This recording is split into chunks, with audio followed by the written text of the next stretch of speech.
그 13절 위에요, 첫 번째 여호와의 말씀이라고 소제목을 한번 달아보세요. 예, 전체를 그런 말씀을 이해하시기가 좀 쉬웠을 때 돼서. 그리고 18절 위에다가 두 번째, 만군의 여호와라 일컫는 왕이 자신을 걸고 맹세하신 내용. 두 번째 이제 또 하나님에 대한 얘기. 내가 내 삶으로 맹세하노니 18절에 그러시잖아요. 그러니까 내가 나를 건다라는 거, 내가 나를 걸고 말하겠는데 이런 것이죠. 두 번째. 자, 세 번째는 23절 위에 가보십시오.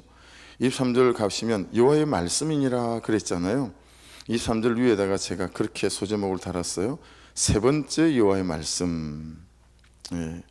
자, 그리고 25절 보시면 만군의 여호와 이스라엘 하나님께서 말씀하시니라 또 그러시잖아요. 네 번째, 또 여호와의 말씀. 조금씩 다르죠. 만군의 여호와 이스라엘 하나님의 말씀 이렇게 돼 있어요. 그죠? 그리고 28절 가보십시오. 여호와의 말씀이니라. 그래서 이게 다섯 번째 여호와의 말씀. 이렇게. 그래서 오늘 전체 큐티 본문은 다섯 번의 여호와의 말씀이 반복되어져 있다라고 하는 거니까 어떤 의미겠어요? 심지어 두 번째는 야, 내가 나를 걸고 말하겠는데 라고 하는 거니까 이 말씀대로 그대로 될 거야 이런 거잖아요. 분명히 잘 알아들어라, 뭐 이런 메시지가 오늘 말씀 안에 있다라는 전체 그림, 그 전체 그림을 이제 보고 말씀을 묵상하시면 될 것 같아요. 오늘 말씀도 간혹은 아니죠. 말씀도 뒤에 본문 해설이 단락별로 잘 본문 해설이 되어져 있고, 그리고 또 적용 질문도 잘 되어져 있어요. 그래서 어떤 때는 이렇게 표현하면 조금 그렇긴 한데 제가 제 스스로에게 느끼는 바니까 본문 해설보다 제가 풀어서 설명하는 것들이 조금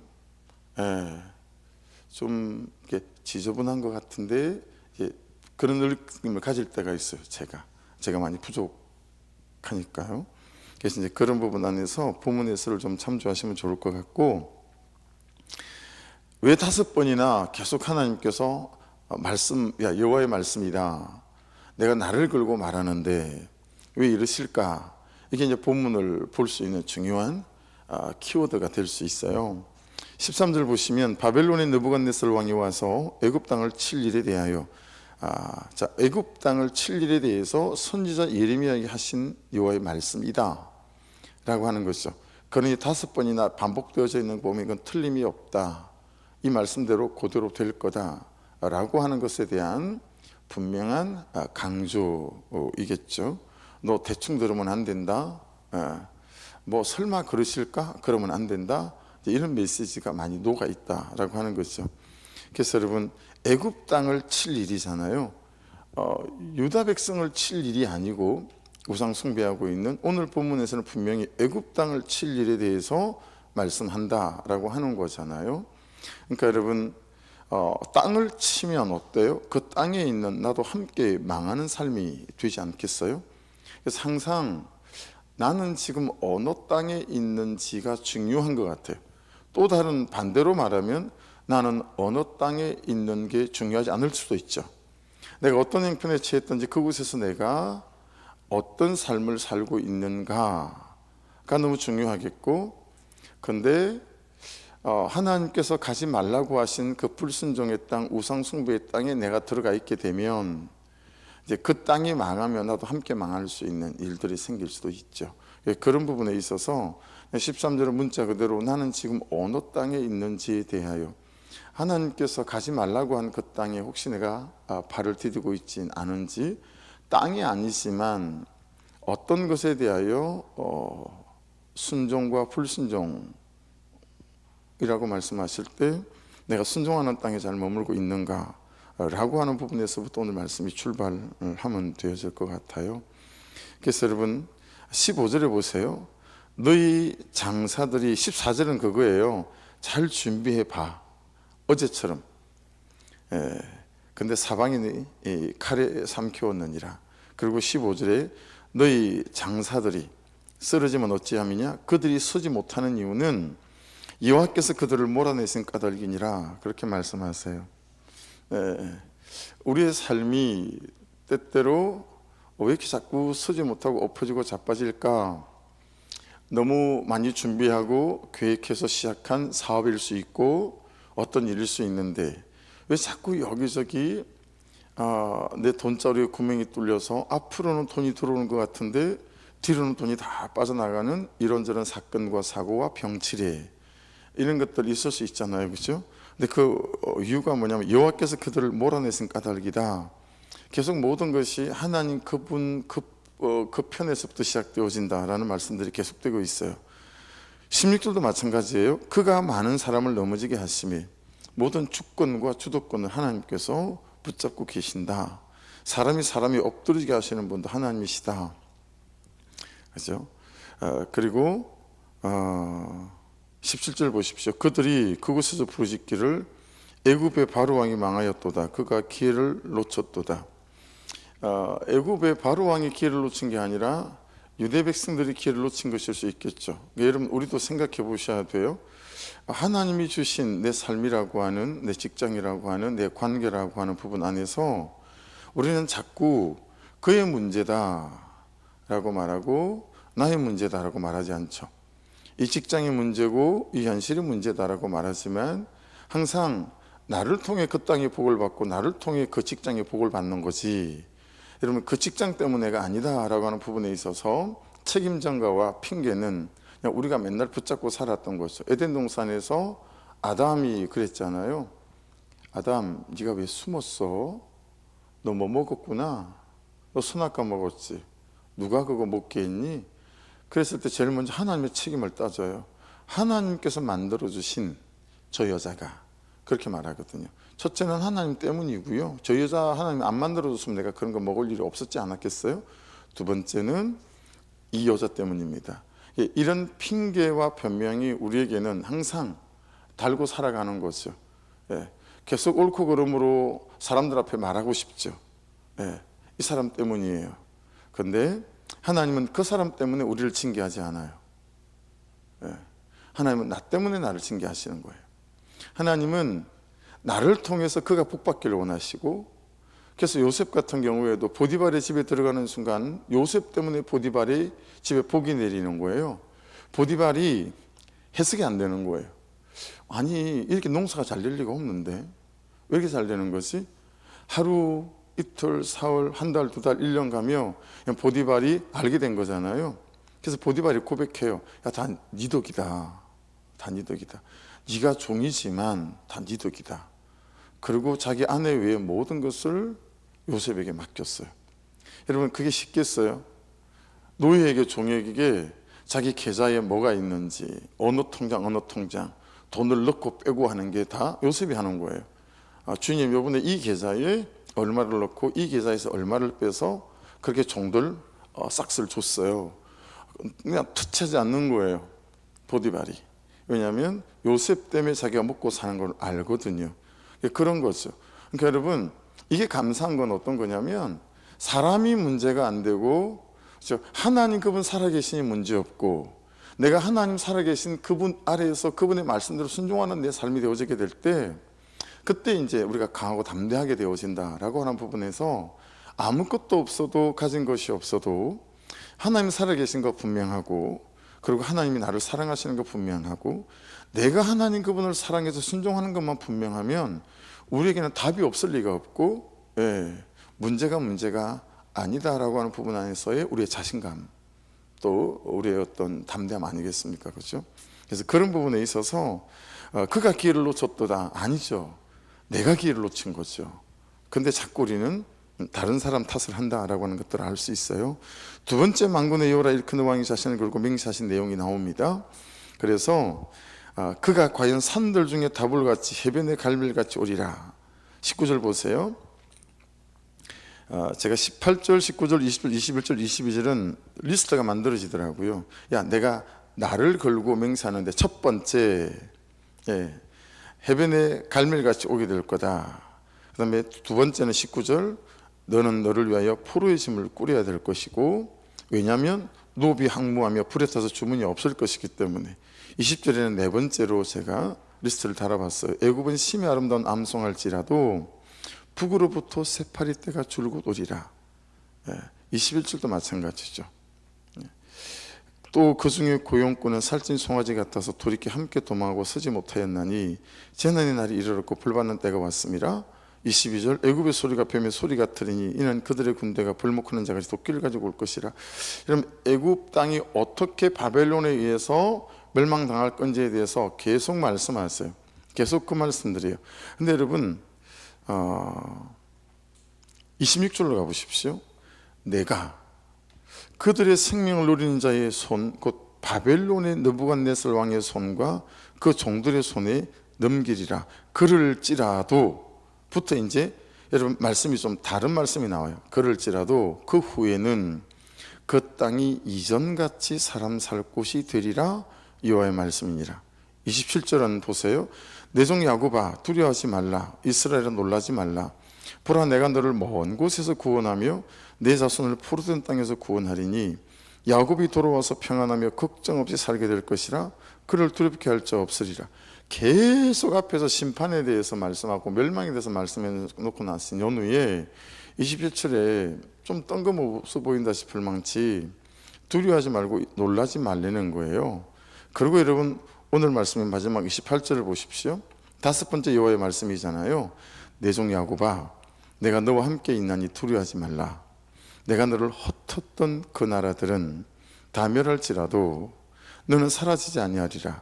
내가 너를 법도대로 징계할 것이요 결코 무지한 자로 여기지 아니하리라 하시니라. 자, 이제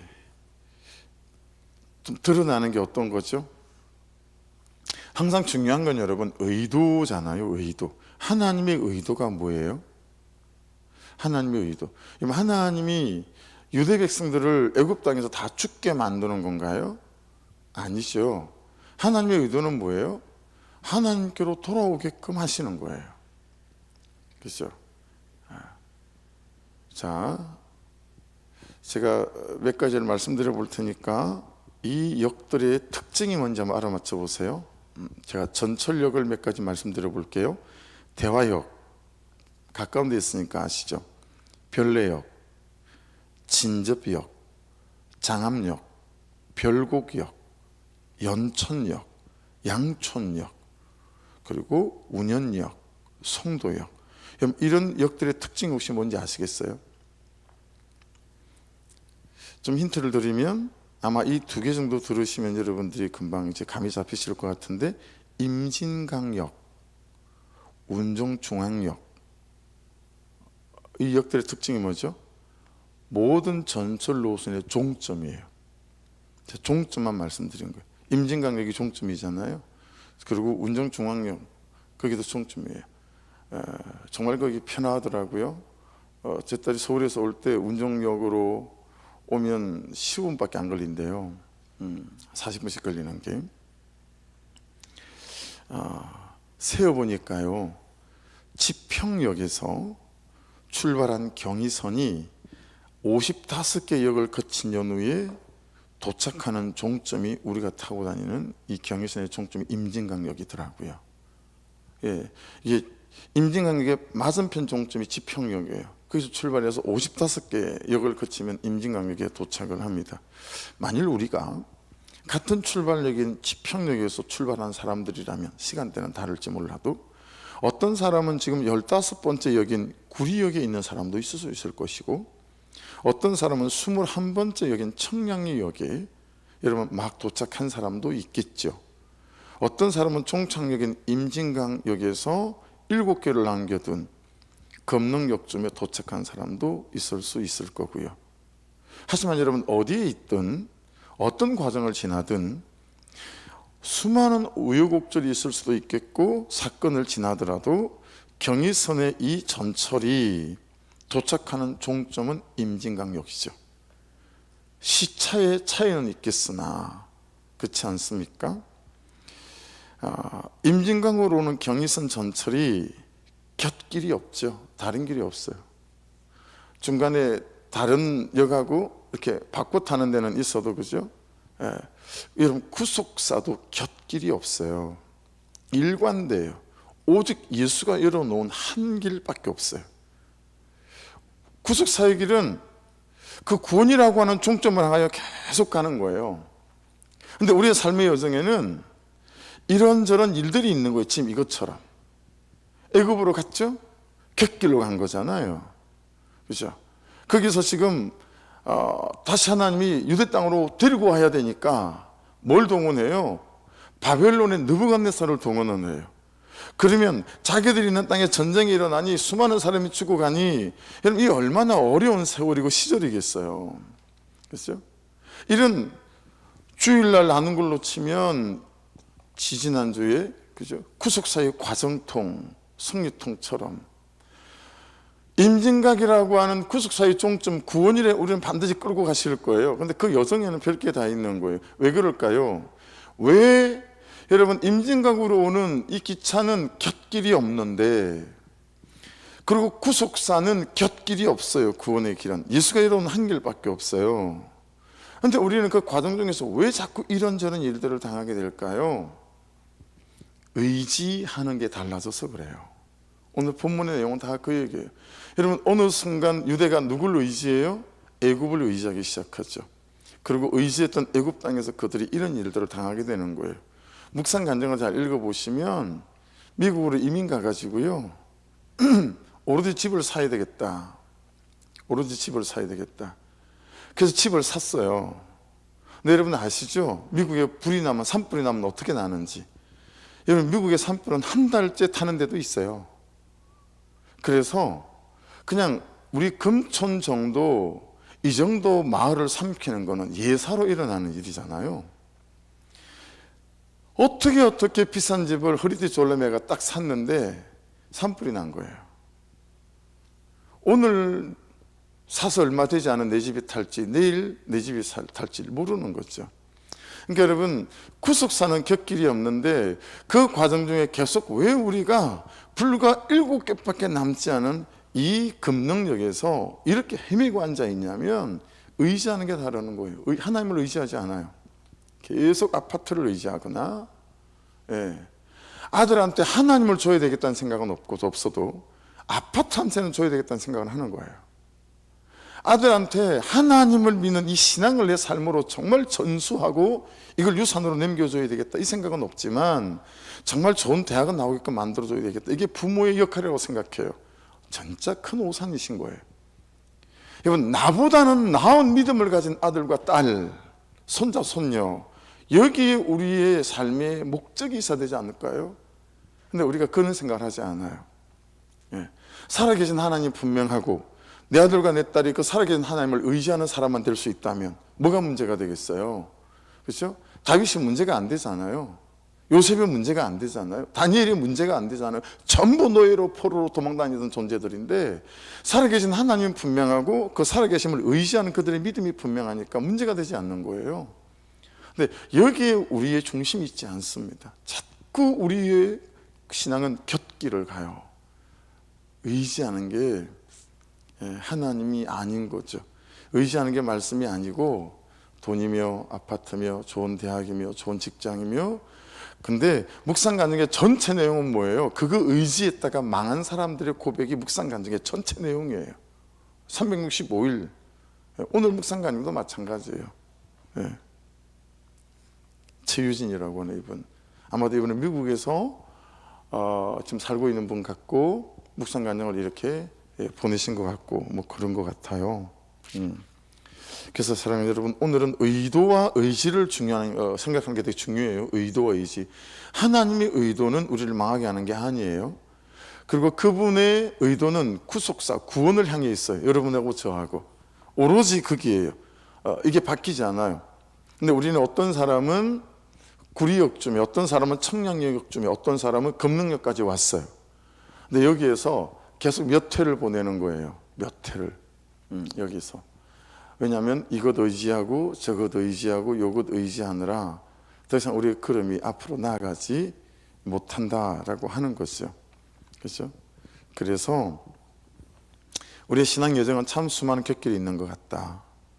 불순종, 이리 불순종하고 저리 불순종하고, 이리 내 뜻대로 살고 저리 내 뜻대로 살고, 이리 정욕대로 살고 저리 욕구대로 살고, 이때마다 이 징계는 우리로 다시 구속사의 길로 들어서게 하시는 구속사의 종점을 향하게 하시는 하나님의 구속사의 사랑이더라 라고 하는 것이죠. 그게 그분의 의도예요.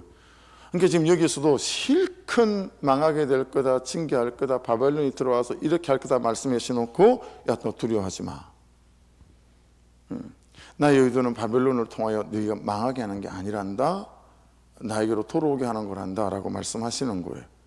우리에게는 고난이라고 읽히지만 하나님께는 포기할 수 없는 사랑, 포기되지 않는 사랑으로 읽히는 거예요, 우리가. 그렇죠? 그래서 그 포기되지 않고 포기할 수 없는 우리를 위해서 그분이 세상을 움직여 가신다라고 하는 거 아니겠어요? 그러니까 여러분, 자꾸 새록새록 이게 오말오무, 이게 말도 안 되는 말이구나, 진짜 염치 없는 얘기구나 생각되지만, 오늘 말씀을 보면서 또 그렇지 않나요? 아니, 나를 그 구속사의 중점으로 끌고 가시기 위하셔서 내가 뭐라고 그분께서 내 삶에 개입하시고 뛰어들어오셔서 이런 사건을 주신다, 이게 말이 되는 말이냐고요. 얼마 전에 여러분, 하나님께서 우리를 향하신 이 의도, 이것들을 항상 잘 유념에 담으셔서 어떤 일이 있더라도 나를 향하신 그분의 이 포기할 수 없는 사랑이 나를 이끄시는 거다라고 하는 이 중심을 놓치지 말아야 될 것 같고, 그리고 내가 하나님 그분을 어떤 상황에서도 의지하는 것들을 놓지 않고 애굽으로 내려간 일 없이 이 하나님의 의도를 잘 알고 내 의지가 하나님을 온전히 붙잡는 요것만 있으면, 여러분, 나도, 우리의 자녀들도, 우리의 가정도, 우리 교회도 참 하나님 안에서 구속사의 이 하나님의 걸음을 따라 한 걸음씩 잘 걸어갈 수 있는 그런 은혜의 때가 될 줄 믿습니다.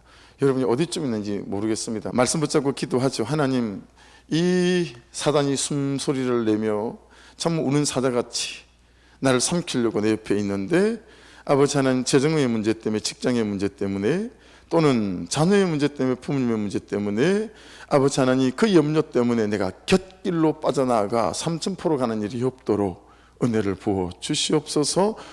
오직 하나님의 의도를 날마다 잘 깨닫게 도와주셔서, 아버지, 하나님의 의도는 나로 임진강역에 도착하는 게 하는 거다 라는 중심에서 절대로 놓치는 일 없도록 또 은혜도 부어 주시옵소서. 우리 주여 한번 부르며 같이 기도하십시다. 주여.